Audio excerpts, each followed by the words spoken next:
contando uma história para vocês. Eu quero que você pegue a sua Bíblia, se está dentro de alguma bolsa, alguma coisa, pegue uma Bíblia. E se você não tem uma Bíblia, procura sentar que tem uma Bíblia, porque a gente vai usar a Bíblia hoje bastante. Porque eu gosto de dizer uma coisa: que garantia você tem que eu vou te falar a verdade? Você não tem garantia que eu vou te falar a verdade? Então você tem que ir para a Bíblia, você tem que ir para a palavra de Deus, você tem que ir para a autoridade da verdade, que é Deus, registrado na palavra dele, o que ele falou para a gente. Você tem que ir lá para conferir, para ver o que é a vontade de Deus para a sua vida. Mas falando sobre a palavra de Deus, um dos meus irmãos, uma vez, fez uma viagem para a cidade de Recife, no nordeste do Brasil. E aí ele foi para ajudar uma amiga numa missão, num projeto para combater a prostituição. E nesse projeto eles iam entrevistar algumas pessoas. E uma dessas pessoas que estavam para ser entrevistadas era uma menina, uma jovem, uma adolescente, que ele chegou nessa casa e antes de fazer a entrevista, antes de realmente fazer a gravação, ele queria saber da história dessa menina. Então, as pessoas contaram para ele a história. Não a menina, as pessoas contaram para ele a história da menina. E a história é mais ou menos assim. Esta garota, quando ela era ainda uma criança, ainda nem adolescente ainda, a sua mãe, ela não vivia com seu pai, ela vivia com outro homem. Então ela tinha um padrasto. Só que esse não era um dos bons. Existem muitos que são bons e que aí encaixam-se na família e que amam os filhos da sua esposa, mesmo que não são seus filhos, mas os tratam como tal. Mas esse não era o caso. Esse homem, ele maltratava aquela menina, mas ele maltratava de uma maneira muito especificamente dolorosa. Ele regularmente abusava sexualmente daquela garota. E a mãe não sabia. E a menina não se atrevia a contar para sua mãe, porque ela temia as consequências. Aquele homem, então, abusava daquela menina por anos. Aquela menina se tornou uma adolescente em meio a esse ambiente de ser abusada, de se sentir invadida, desprezada, desvalorizada. Mas um dia, uma coisa aconteceu. Quando essa menina tinha, eu imagino, uns 13 anos de idade, ela engravidou daquele homem. E ainda assim a mãe não sabia e ela não contava para a mãe. Primeiro mês de gravidez, segundo mês de gravidez, por volta do terceiro mês de gravidez, a mãe descobriu tudo. Ela descobriu o que acontecia, ela descobriu o que aquele homem tinha feito para aquela filha dela. Ela descobriu que a filha estava grávida, mas não é porque a filha tinha ido na rua buscar problema. Era porque dentro de casa, aquele homem que aquela mulher vivia, junto por anos, aquele homem que ela confiava, aquele homem que ela tinha aberto a porta de casa, estava destruindo a família dela. E tinha engravidado a sua filha. Ela tirou aquele homem de casa, claro, mas ela tinha que enfrentar aquela situação.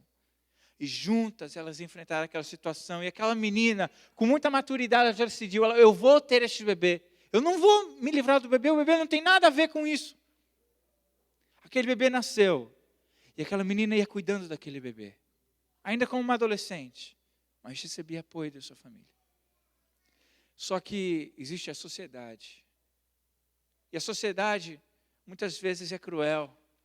Porque a sociedade não conhece a história inteira.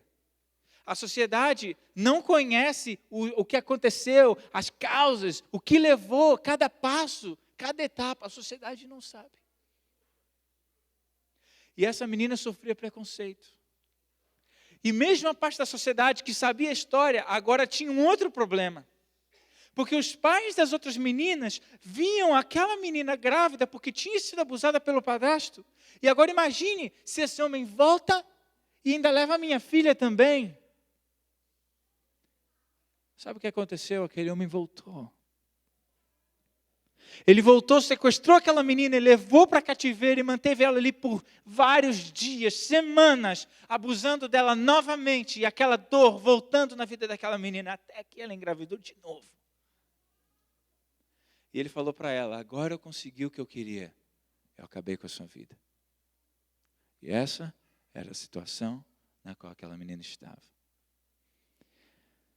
O meu irmão falou: olha só, a gente não vai entrevistar ela, que é demais. Mas eu quero falar com ela.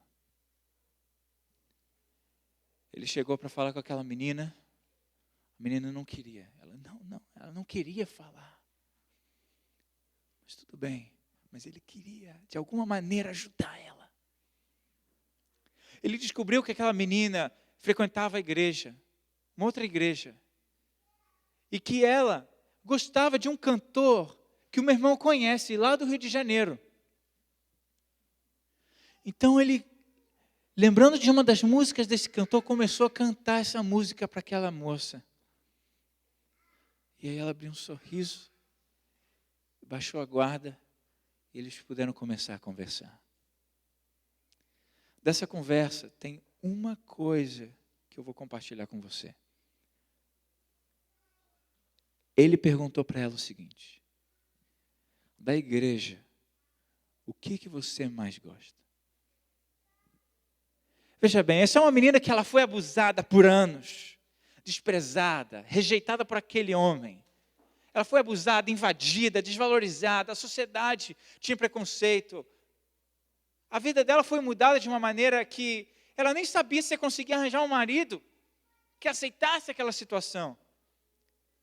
Claro que ela podia dizer que na igreja que ela gostava era de cantar e se sentir um pouquinho mais alegre. Ou então, que as pessoas aí na igreja aceitavam ela. Ou que talvez ela conseguisse, quem sabe, pela graça de Deus, achar um homem que aceitasse, que entendesse e que pudesse ajudar ela a criar aquelas crianças. Mas não foi essa a resposta daquela moça. Aquela moça simplesmente respondeu que o que ela mais gostava na igreja era a palavra. A palavra. A palavra de Deus tem um poder. A palavra de Deus, ela traz uma esperança que muda a vida das pessoas. A palavra de Deus, ela não é um livro só para o futuro do que vai acontecer, mas é um livro que me traz certeza de salvação hoje e agora.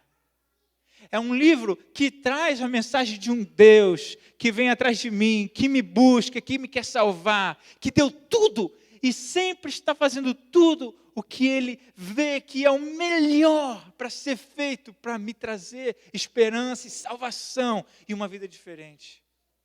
Este é um livro escrito com sangue. Este é um livro escrito com amor. É um livro que tem que mudar a minha vida e a sua vida. Na minha Bíblia, aqui na contracapa, tem uma coisa que minha mãe escreveu para mim.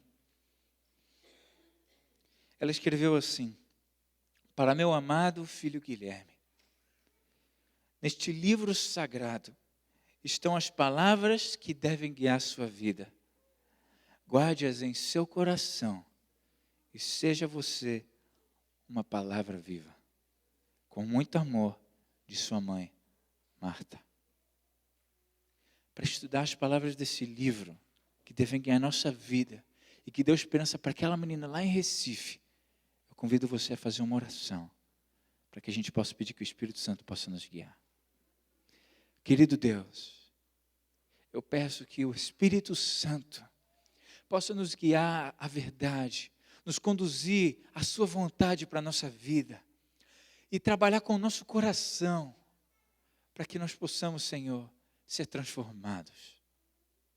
Senhor, nós pedimos perdão pelos nossos pecados.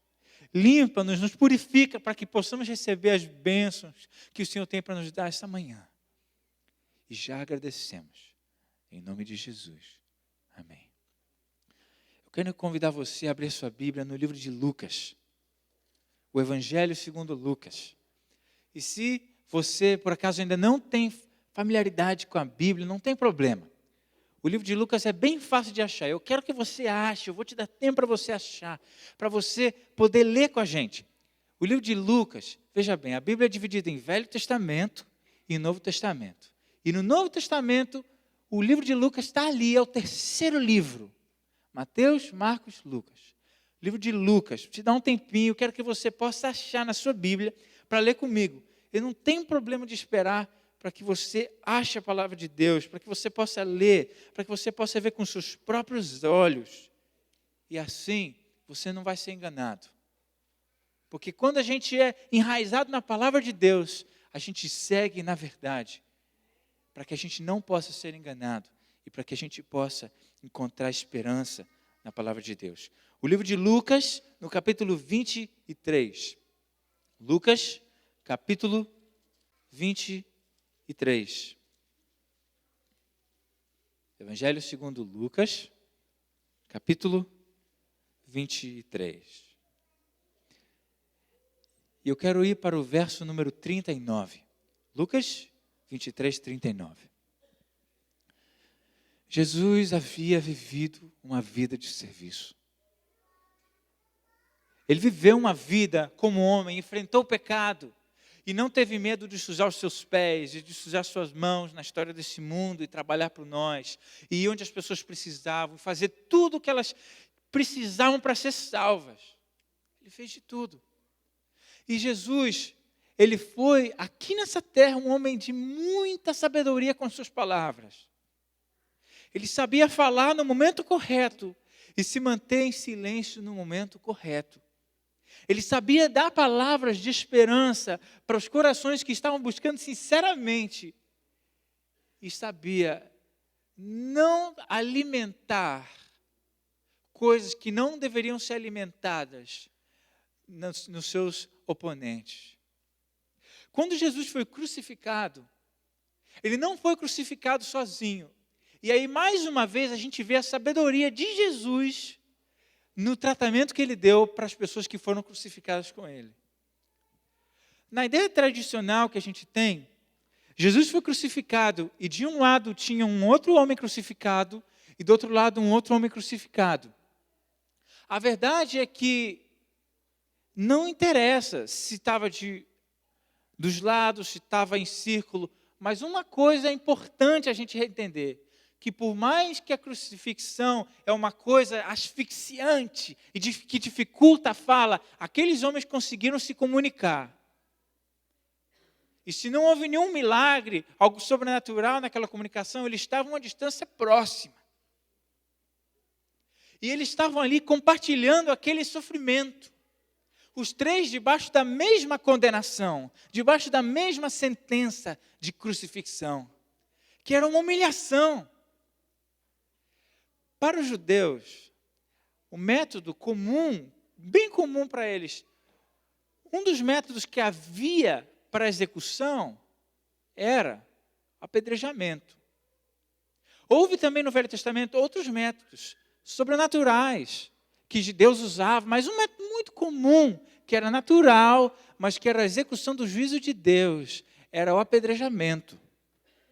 Agora, esse método foi levado a ser usado de maneira errada, com injustiça.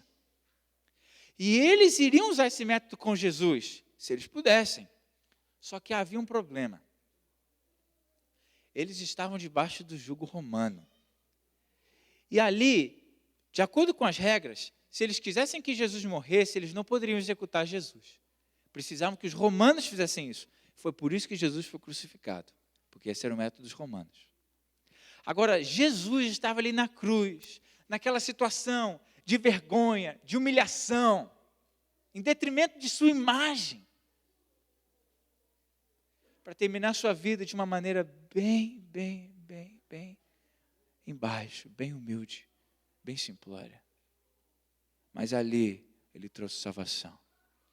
Verso 39 diz assim, vamos ver essa conversa que aconteceu entre esses dois, algumas versões vão falar malfeitores ou criminoso, ou pode às vezes falar um ladrão, entre esses dois malfeitores e Jesus. Verso 39.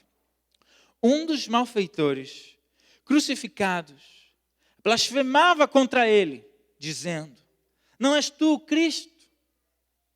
Salva-te a ti mesmo e a nós também. Agora veja a situação desse homem.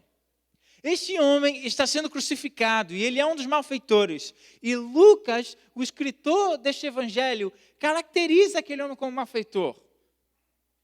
Lucas está dizendo é um dos malfeitores, não é simplesmente que as pessoas estão crucificando, que as pessoas estão dizendo. Lucas mesmo está dizendo, ele era um malfeitor, ele era um criminoso. E como a gente vai ver, ele estava, de acordo com a justiça daquela sociedade, sofrendo uma sentença de acordo com o seu crime. Ele era um culpado. Só que naquela situação indigna, de culpado e sendo condenado, este homem agora vira para Jesus e você tem que entender que ele está falando um imperativo, ele está falando, desafiando a Jesus. Ele está colocando um desafio para aquele que poderia trazer salvação para ele. Ele está sendo desrespeitoso. E ele está blasfemando. E blasfemando, ele está falando contra Deus, mas ele foca em Jesus.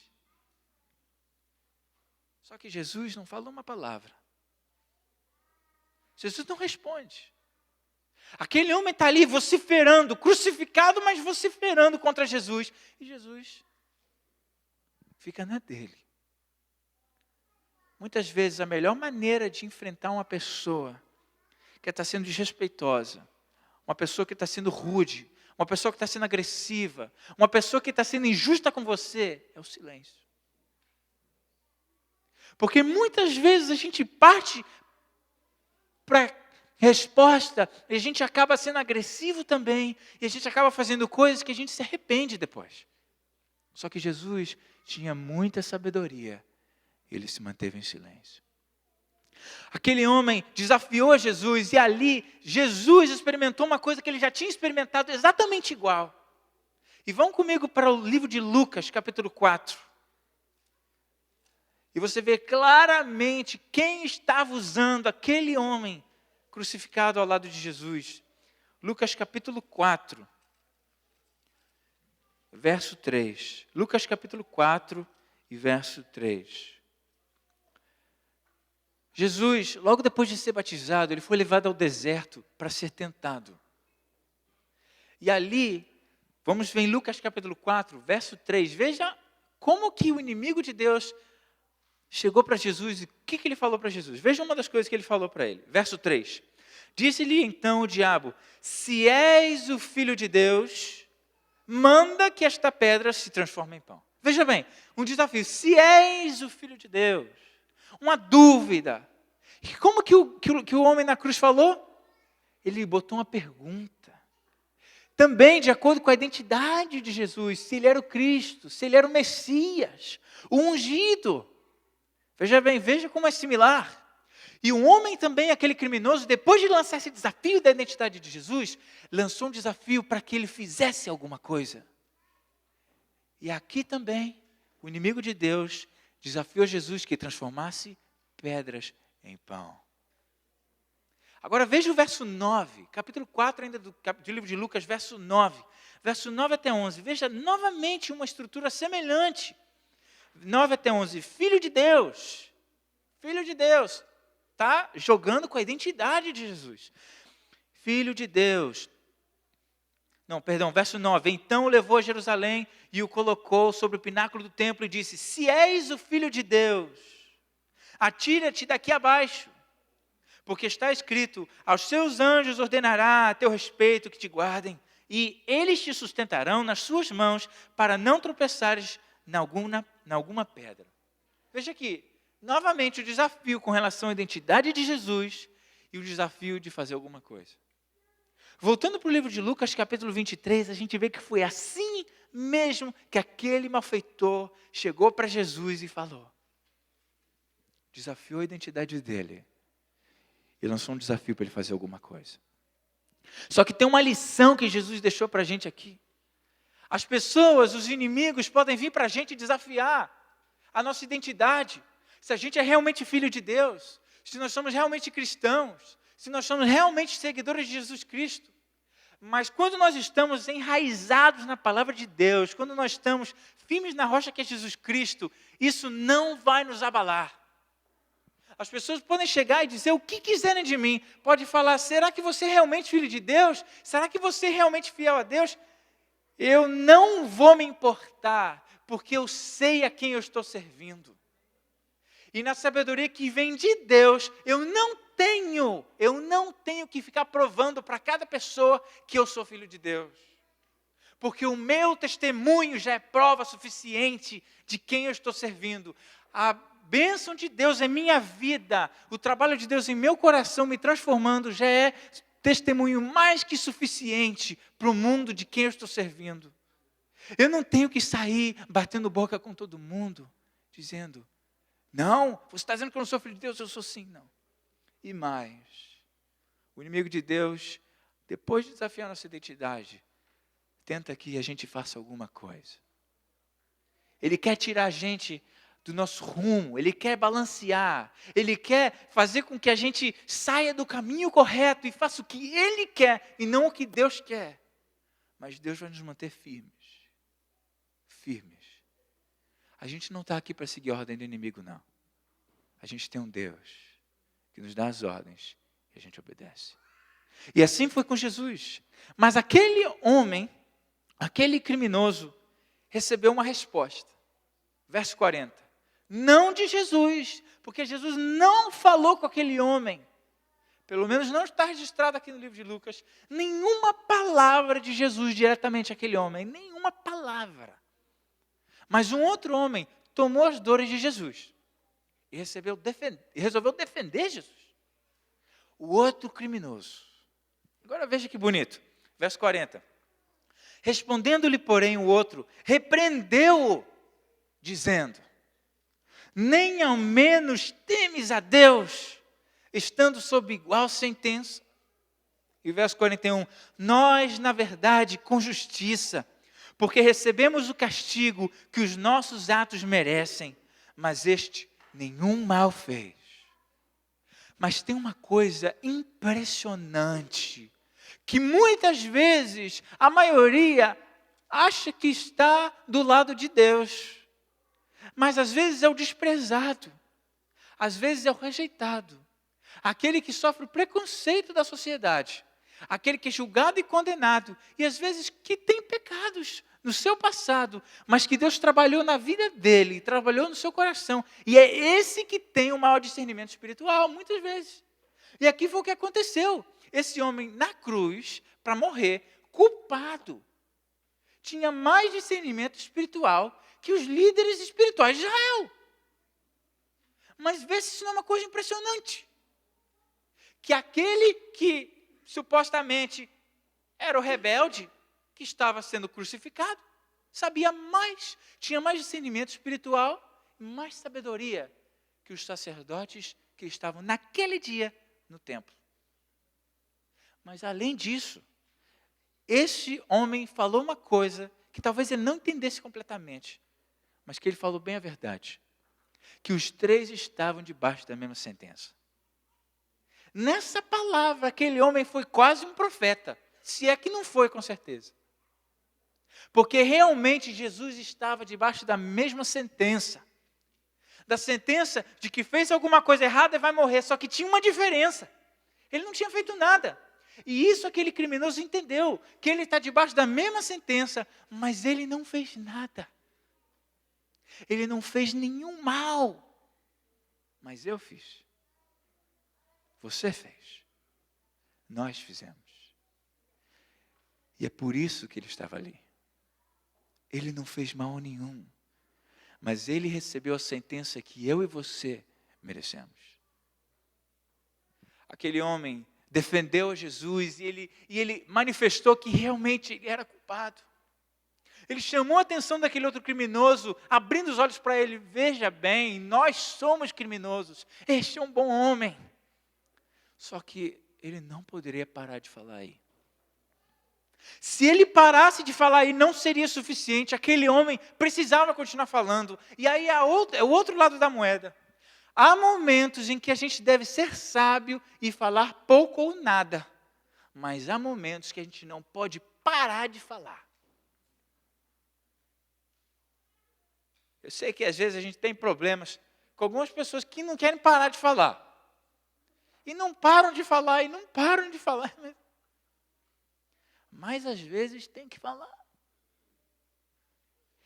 esse homem tinha que falar, porque ele não tinha falado tudo o que ele precisava ainda. Porque sabe o que acontece?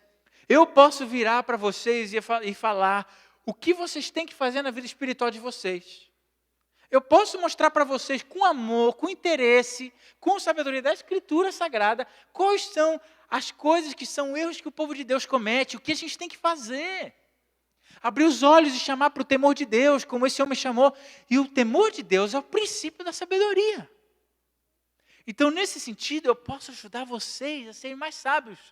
Além disso, eu posso chegar e assumir que eu sou um pecador, que eu sou um miserável. Mas porque eu fiz, não é porque os outros fizeram. E eu estou debaixo de uma condenação, porque eu fiz, não os outros. Só que aí, que bom eu vou experimentar depois disso. Realmente eu falei uma verdade para vocês, de vocês, e uma verdade sobre mim também. Só que eu continuo condenado. Não pode parar aí.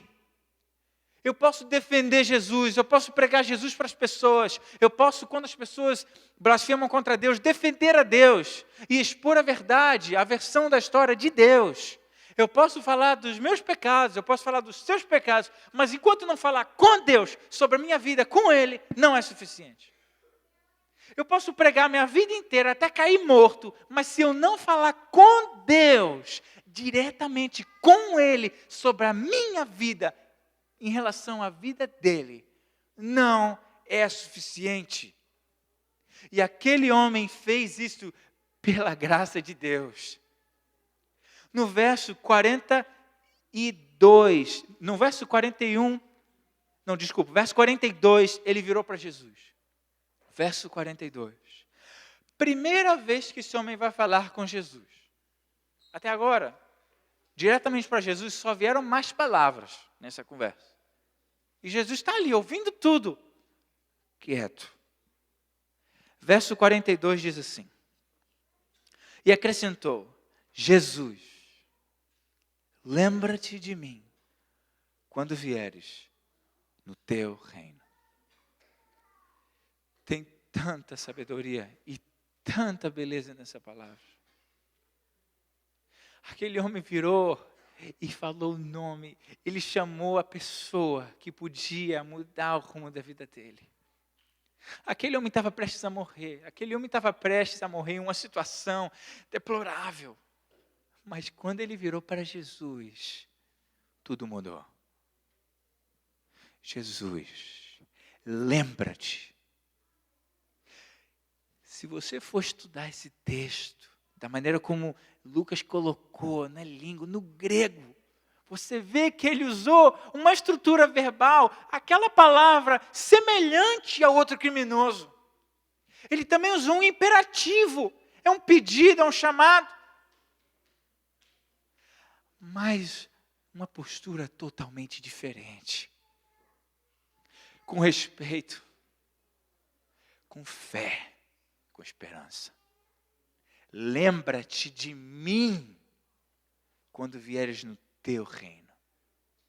As pessoas achavam que Jesus poderia ser um grande general, um grande rei, que ia levar Israel em vitória contra os romanos. Porque se alguém morresse, ele podia ressuscitar, se alguém estivesse ferido, ele podia curar. Se acabasse a comida na batalha, ele multiplicava pães e peixes, e o que quer que seja. E se precisasse, ele atravessava a água. Qualquer coisa que precisasse fazer, Jesus podia fazer. Mas ele não estava ali para aquele tipo de reino. Porque o reino de Deus não é o meu reino, não é o seu reino. O reino de Deus não é o reino desse mundo, o reino de Deus é diferente. Mas aquele homem, naquela situação, ele creu que Jesus era rei. Não era por causa daquela placa na cruz de Jesus, que era uma placa a dizer que ele era o rei dos judeus. Uma coisa que seria vergonhosa, porque como que um rei está morrendo crucificado? Mas aquele homem creu que ele era rei, mas de um reino diferente. Ele sabia que aquele não era o fim de Jesus, porque ele creu que ele viria no seu reino. Aquele homem tinha sido, em seu coração ele tinha aberto a porta, o Espírito Santo estava trabalhando ali. O seu caráter estava sendo lapidado, porque ele mostrou ali bondade, paciência, sabedoria, domínio próprio. Aquele homem realmente estava sendo trabalhado pelo Espírito Santo. Lembra-te de mim quando vieres no teu reino. Pela primeira vez, Jesus fala. Quando um justo fala com Deus, ou melhor, quando um pecador fala com Deus, sujo como está, em pecado, no lamaçal da vida, desprezado, rejeitado, humilhado, condenado. Quando ele fala, Jesus, lembra-te de mim. Quando ele busca Jesus em sinceridade, abrindo seu coração, Jesus aceita.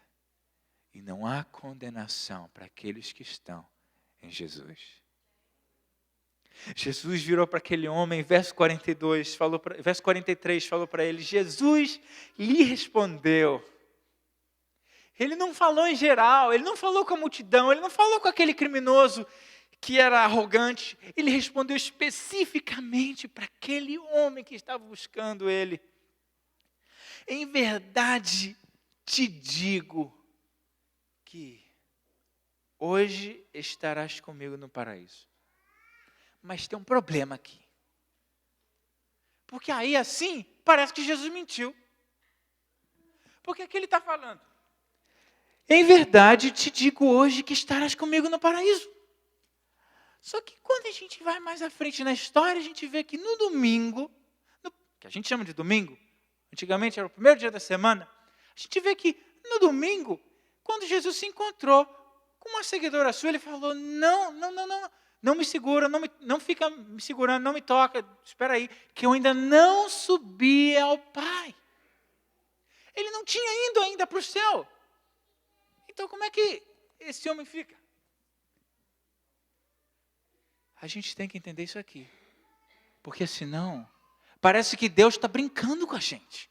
Falando, hoje você vai estar comigo no paraíso. E aí ele simplesmente chega atrasado? Não pode ser assim. Não pode ser assim porque ele sabe muito bem o que ele faz. E se ele falou, hoje é hoje, alguma coisa aconteceu naquele dia ali. Só que a gente vê que ele não foi para o paraíso. Como é que a gente vai entender isso daqui? Abra sua Bíblia no livro de Gênesis. Gênesis capítulo 2 e verso 7. Gênesis capítulo 2, verso 7. Para você que gosta de química, para você que gosta de matemática, que você tem uma equação aqui. Tá bom? Para você que gosta de biologia, a equação da vida. Gênesis capítulo 2 e o verso 7. Gênesis, primeiro livro da Bíblia, segundo capítulo, verso 7. Gênesis, ainda escuto Bíblia, suas páginas virando, são bons de ter na igreja. Pode continuar virando suas páginas aí, vamos chegar e vamos ler juntos. Gênesis capítulo 2 e o verso 7. E fala assim. Então, formou o Senhor Deus ao homem do pó da terra, e lhe soprou nas narinas o fôlego de vida, e o homem passou a ser alma vivente. Pó da terra mais fôlego de vida com poder de Deus é igual a alma vivente.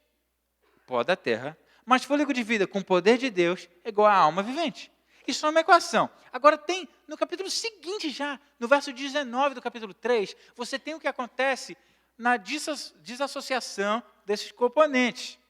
Sabe aquelas formas de química que você tem um lado, os componentes, do outro lado a substância, não é verdade? E muitas delas, a gente não vê aquela setinha para um lado e para o outro, e às vezes você tem que ter uma substância ou uma temperatura específica para poder que aquela reação aconteça, não é verdade? Então você tem de um lado o pó da terra e o fôlego de vida, aí naquelas setinhas ali em cima você bota assim, poder de Deus, tá bom? Muitas vai ter assim, na química vai ter um químico específico, uma temperatura específica, ali você bota o poder de Deus. E do outro lado há uma vivente. Só que essa setinha pode ir para o outro lado. Não tinha isso antes. Só que com o pecado essa setinha surgiu. Que a setinha é a morte. E aí embaixo você coloca pecado. Com o poder de Deus vem a vida, com o pecado vem a morte. E no verso 19 do capítulo 3, a gente vê como que fica essa equação. No suor do rosto comerás o teu pão, até que tornes a terra. Pois dela foste formado, porque tu és pó e ao pó tornarás. Quando a gente morre, a gente volta para a terra. A nossa existência simplesmente cessa. E para deixar um pouquinho mais claro, vamos para o livro de Eclesiastes. Achar o livro de Eclesiastes é fácil. Primeiro você abre a sua Bíblia no meio. Dependendo da Bíblia, você vai achar o livro de Salmos. Aí você segue para frente, aí você vai chegar no livro de Eclesiastes, rapidinho. Eclesiastes, capítulo 12. Eclesiastes, capítulo 12. Aqui você tem uma poesia, mas é uma poesia que fala de uma coisa triste, que é a morte. Essa poesia está apontando que a gente deve viver, ser fiel a Deus, lembrar dele, enquanto a gente está vivo, enquanto a gente é jovem, para que a gente não venha morrer sem a esperança de Deus. E no verso 6 em diante, você vai ver essa linguagem poética se referindo à morte. Ele vai deixar bem claro o que acontece quando a pessoa morre. Veja bem, capítulo 12 do livro de Eclesiastes, verso 6. A gente dá um pouquinho mais de tempo. Eclesiastes, capítulo 12, verso 6. Vou te dizer uma coisa, eu prefiro usar poucos textos, mas que vocês possam achar eles, do que usar aqui 30 textos, se você não lê nada e eu ler ali, posso ler o que eu quiser, né? Então é melhor que você possa ler na Bíblia junto. Eclesiastes capítulo 12, verso 6. Fala assim: antes que se rompa o fio de prata. Olha o eufemismo aqui, a linguagem poética para se referir à morte. E se despedace o copo de ouro, e se quebre o cântaro junto à fonte, e se desfaça a roda junto ao poço. E aí acontece o quê? Quando morre. E o pó volte à terra como o era, e o espírito volte a Deus que o deu. Quando a pessoa morre, essa equação se separa. E ela não é mais uma alma vivente. Não é mais uma pessoa. Não há vida. Ela não existe. Então aquele homem, quando ele morreu na cruz, aquele criminoso, que ele era um criminoso de um outro tipo, não daquele mesmo tipo daquele homem, porque ele era um arrependido. Ele foi para o pó. E a existência dele cessou. E como que fica então a esperança de Jesus?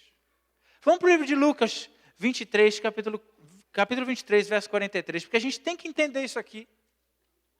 Agora eu tenho que te dizer uma coisa, enquanto você vira as páginas da sua Bíblia para chegar em Lucas 23, verso 43 de novo, eu quero te dizer uma coisa. A maioria das versões da Bíblia traduz esse texto de uma maneira errada. A João Ferreira de Almeida, a revista atualizada, está errada. Em inglês, a New King James, a King James, a ESV, a NIV, a NRSV, todas aí estão erradas. E outras mais também. Porque tem uma coisa. Não tinha vírgula. E muitos textos, no inglês especificamente, botam vírgula. E aí na minha versão não tem vírgula, mas se formula de um jeito com o que e tudo, que dá a entender que Jesus está falando, que ele vai estar hoje no paraíso com Jesus. Só que não tinha, no texto, quando Lucas escreveu, não tinha vírgula, e tem mais. A palavra hoje tem duas opções.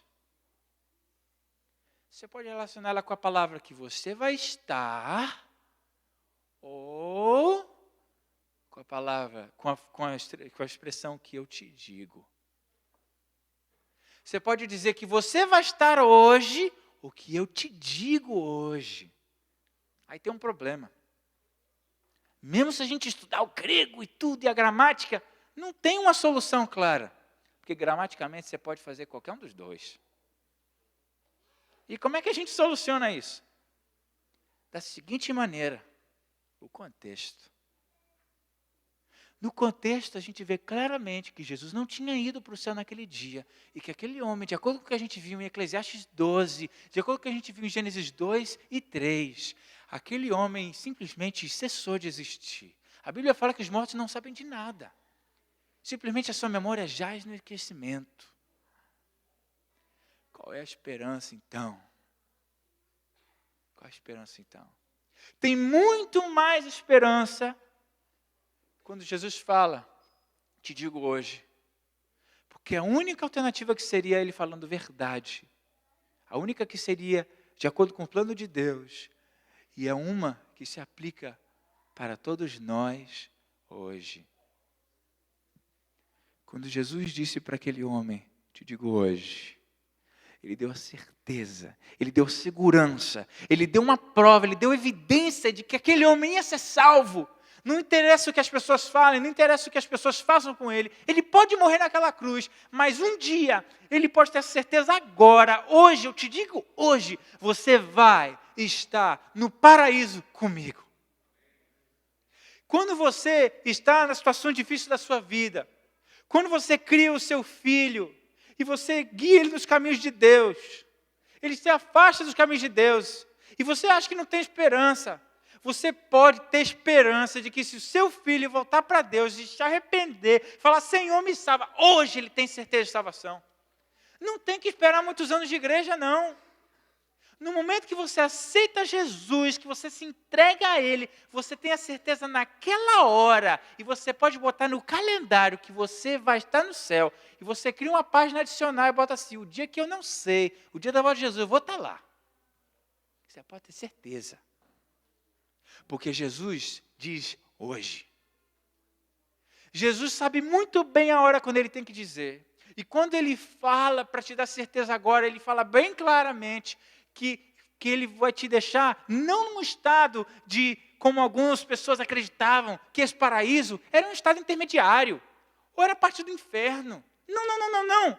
Jesus vai te dar coisa boa. Ele não está aqui para te deixar, eu te tiro dessa vida, eu te coloco numa vida mais ou menos, porque talvez no futuro eu te leve uma vida melhor. Não. Ele te leva para onde o Pai está, te leva para onde Ele está, te leva para onde é o trono dEle, te leva para o paraíso. Ele vai te levar. Só que você tem que acreditar. Muitas pessoas hoje vivem sem ter a certeza da salvação. E a gente estava até conversando sobre isso ontem lá no grupo. Porque como é que eu posso fazer se eu morrer hoje? Eu não tenho certeza. Meu irmão, tenha certeza agora. Porque quando Deus vira para você e te fala, hoje eu te digo, tu vai estar no paraíso comigo. Você pode escrever que isso vai acontecer. Não é porque você é legalzinho, não é porque você é bonzinho, não. Porque você é um criminoso. E você merecia estar numa cruz. Só que porque Ele esteve sob a mesma sentença que eu e você deveríamos estar. Porque Ele esteve naquela cruz. Não interessa o que eu fiz. O que interessa é que hoje eu estou com Ele. E amanhã eu entrego nas mãos dEle. E pelo poder dEle eu vou continuar estando. E um dia eu vou estar com Ele, não aqui, mas lá no paraíso. Eu quero que você tenha essa certeza. Eu quero que você tenha essa segurança. Porque para a gente pregar para o mundo que Jesus vai voltar e que a gente pode ter esperança, a gente tem que ter, porque a gente só pode dar o que a gente tem. A gente só pode compartilhar o que a gente possui. Se você não tem, como que você vai dar? Mas Deus te dá hoje a certeza. Talvez você está vivendo uma vida dupla. Talvez ninguém sabe. Talvez aqui na igreja todo mundo olha para você com bons olhos e com admiração. Mas na sua casa você sabe quem você é. Talvez. Todo mundo sabe que você está mal. Claramente eles veem. E você se sente rejeitado. Você se sente desprezado pela sociedade. Mas tem uma coisa. Você pode continuar pregando o nome de Jesus. Você pode defender a Ele. E você pode assumir os seus erros. Mas enquanto você não virar para Ele, Jesus, lembra-te de mim quando vieres no teu reino. Enquanto você não fizer isso, você não vai ter a certeza hoje da sua salvação. Deus tem muitos planos para a nossa vida. E Ele quer transformar a nossa vida. E Ele quer que nós sejamos pessoas de esperança, pessoas de certeza, de convicção, pessoas que seguem a Ele. Eu quero cantar uma música agora. E essa música é uma oração. Uma oração que reconhece a Deus que nós não podemos fazer nada. Mas se Ele fala para mim, e se Ele faz a obra de transformação em minha vida, então eu vou ser aquilo que Ele quer que eu seja. Eu vou refletir o caráter dEle na minha vida para o mundo. Eu vou ter convicção de salvação, vou ter certeza agora, hoje, da minha salvação. Enquanto eu canto essa música, quero fazer um convite para você. Porque além do mais, o cristianismo é uma religião inconveniente e desconfortável. Porque te chama para mudar, te chama para abandonar muitas coisas, mudar de vida. Mas é totalmente conveniente também. Porque o único meio pelo qual você pode deixar de receber a sentença que você merecia para receber o prêmio que aquele que recebeu a sua sentença merecia. Jesus recebeu a morte para você ter vida. Enquanto eu canto, quero te convidar a sair da sua zona de conforto para expressar a certeza da sua salvação ou para expressar o desejo de ter essa certeza hoje. Te convido para se levantar de onde você está e vir aqui à frente. E tem espaço aqui, ao redor. Eu quero que a gente fique junto, porque a gente vai orar para Deus. Porque como eu te falei, eu posso pregar até eu morrer. Posso falar da minha vida, da sua vida, mas enquanto a gente não falar com Ele, não é suficiente. Eu não sei se está funcionando. Se não funcionar, não tem problema, tá? Senão a gente cantava a capela mesmo. Preste atenção nessa letra, nessa oração. Enquanto eu canto, se você deseja ter essa certeza, se você deseja ter essa convicção da salvação em Jesus Cristo, agora, venha. Se você deseja expressar a certeza que você tem, venha também. E nós vamos orar juntos para aquele que tudo pode mudar em nossa vida.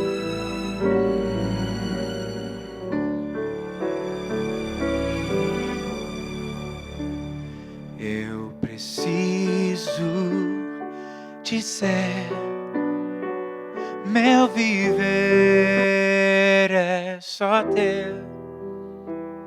Quero ter o teu ser, quero ser.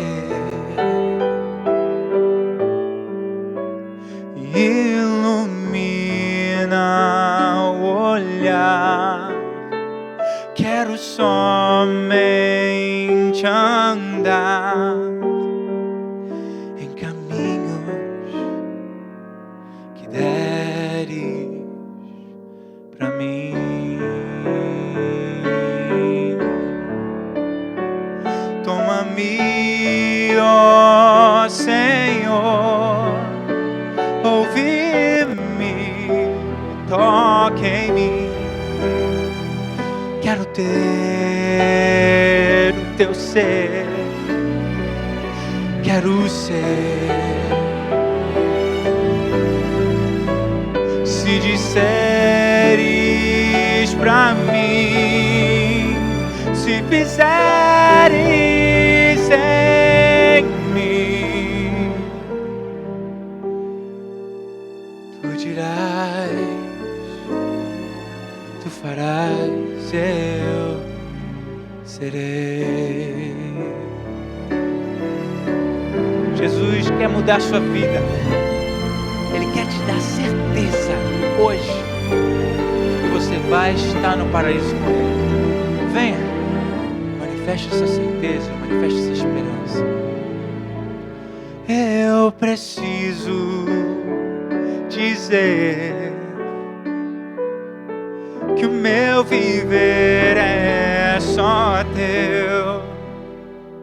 Quero ter o teu ser, eu quero ser. Ilumina o olhar, quero somente andar em caminhos que pra mim.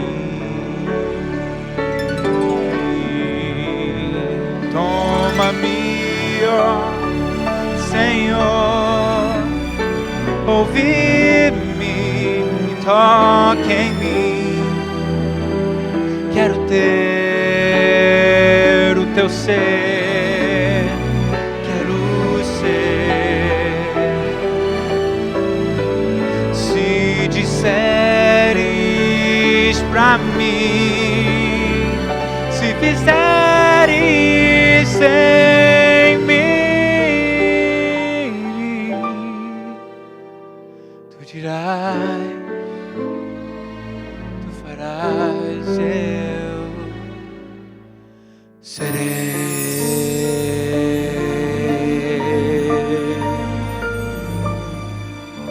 Amém, Senhor Jesus.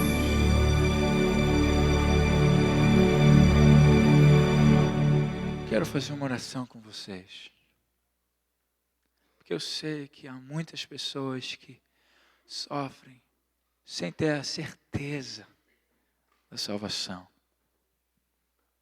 Mas uma coisa eu te digo, que se você se entrega completamente a este Senhor, este Deus, este Rei, Jesus Cristo, que morreu na cruz para te salvar, se você permite que o Espírito Santo trabalhe em seu coração e que Deus, que Jesus seja o Rei realmente em sua vida, Ele te diz, hoje Ele te diz, agora Ele te diz, que você vai, que você irá estar com Ele no paraíso. E ninguém pode te tirar essa certeza, porque é Deus que te dá. Nós vamos orar agora. Vamos pedir pelas pessoas que não estão aqui também. As pessoas que estão andando por essa rua. Muitas delas não têm essa esperança. Vamos pedir pelos parentes seus que ainda não têm essa esperança. Vou pedir pelas pessoas que estão aqui, que têm esperança, mas não têm a certeza. Deus quer te dar certeza. Quero te dizer uma coisa, eu gostei muito da canção que o irmão cantou aqui, sobre a graça. Que a graça de Deus me maravilha. Não interessa o ponto, o lugar, a situação que você está. Aí mesmo, Jesus te leva a esperança e a certeza. Mas como eu falei, a gente não pode parar enquanto a gente não fala com Ele, porque é Ele que é o responsável por tudo isso. Querido Deus, querido Jesus, Senhor, nós queremos que o Senhor se lembre de nós quando o Senhor vier no seu reino. Senhor, nós temos a certeza de que o Senhor não é o que muitos falam, que é só um homem, só um bom homem. O Senhor é Rei, mas o seu reino é o universo. Sabemos que o Senhor vem, mas queremos ter a certeza de que nós vamos de volta com o Senhor para o paraíso. Trabalha em nosso coração, Senhor. Purifica, lapida. E coloque o escudo da sua proteção. Para que os dardos, as lanças, os ataques do inimigo nunca venham tirar essa certeza. E que a cada passo caminhemos com a certeza da salvação. Rumo ao paraíso. Muda a nossa vida, Senhor. Restaura-nos e salve-nos. Pedimos e já agradecemos. No seu nome, Jesus. Amém. Eu vou estar lá na porta para cumprimentar cada um de vocês. Você não pode esquecer do seguinte. Hoje à noite, que na realidade não é noite, né? Porque o pôr do sol está bem tarde. Mas hoje à tarde, às 6 horas, não é, pastor? Às 6 horas da tarde, nós vamos estar aqui, adorando o nome do Senhor, louvando o nome do nosso Salvador, buscando descobrir mais na palavra de Deus, esse livro que traz esperança para a gente. Nós vamos ter um programa especial que a gente chama de Vigília. E se você é membro desta igreja ou não, você está convidado, é mais que convidado. Você está sendo chamado para estar aqui. Mas tem uma coisa a mais. Não venha só. Busque trazer alguém para que a mesma certeza e esperança que a gente tem, eles possam ter também. Eu te espero aqui às 6 da tarde. Deus te abençoe.